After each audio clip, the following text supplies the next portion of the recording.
Okay mga ka-GTV, so Happy New Year sa inyo. Matagal tayong hindi nakapag-upload at nagdaan ng holiday, Pasko, tsaka bagong taon.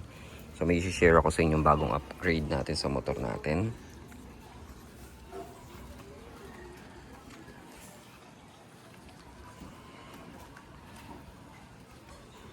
Ayan.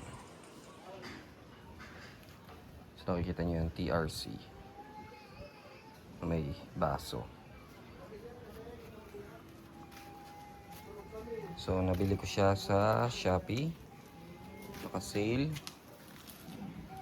Parang ang original price niya is nasa 2,500 to 3,000. Nakuha ko ng mga tutu. Tapos pinakabit ko sa motor shop.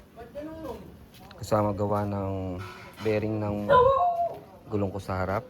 Kasi may naalog sa harap. So pinalitan na rin yung bearing sa harap ng gulong. 530 binayad ko.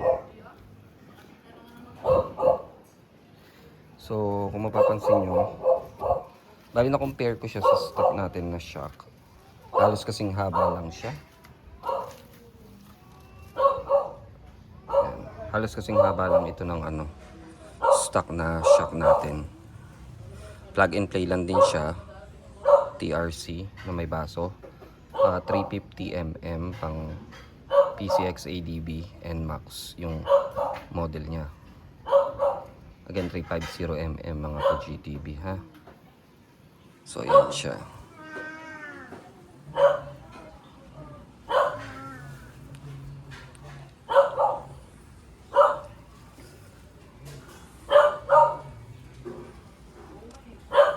So ayun lang muna mga ka-GTV, sinare ko lang yung bagong upgrade natin.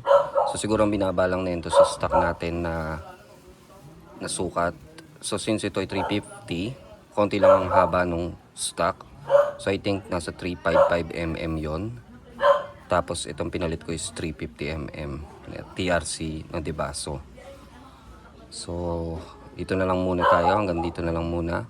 So kung nagustuhan niyo yung video, palike na lang at subscribe na rin. And ride safe always. Peace out mga ka-GTV.